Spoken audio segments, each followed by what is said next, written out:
আমরা দেখতে পাচ্ছি এরই মধ্যে নানান দিক থেকে নানান ধরনের পোর্টালে নিউজ হচ্ছে কালকে 2 জন অনশন প্রত্যাহার করেছে। কেন করছে সেই কারণ অনুসন্ধান না করে বলা হচ্ছে যে পুরো অনশনই প্রত্যাহার হয়ে গেছে।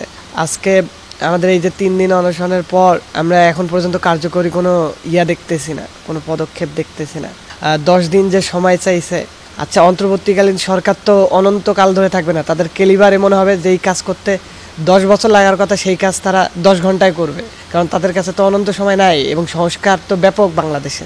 সেই জায়গায় এখনও তারা 10 দিন চায়। ভিসি মহোদয় হচ্ছে প্রেস রিলিজ দিয়ে বলছে যে এই সিদ্ধান্ত নেওয়া হয়েছে।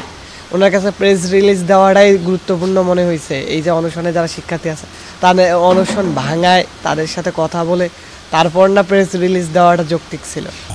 বাংলাদেশের শক্তিশালী থার্মিক স্টিল বার ফেমাস স্টিল লিমিটেড একটা সিদ্ধান্ত এত কষ্ট করে আসলো 2 দিন পরে, সেইটা প্রেস রিলিজ দিয়ে ছাড়ে দিয়ে যদি এইভাবে দায়সারাভাবে থাকে, তাহলে আমরা কার কাছে যাব, কার আশায় থাকবো? তো এটা এখন রাষ্ট্রের কাছে আমাদের প্রশ্ন। অন্যান্য বিশ্ববিদ্যালয় আছে, বিভিন্ন নিউজ পোর্টালে বিভিন্নভাবে নিউজ এগুলো যাচ্ছে, এখানে নাকি জোর করে শিক্ষার্থীদেরকে নিয়ে আসা হয়, এই সে অনেক ধরনের কথাবার্তা গুজব আর কি করতেছে। তো এগুলোর ফ্যাক্ট চেকিং করবেন, আপনারা কেউ বিভ্রান্ত হবেন না। আমরা এখনও এখানে অনশনে আছি, আমরা কেউ যাই নাই।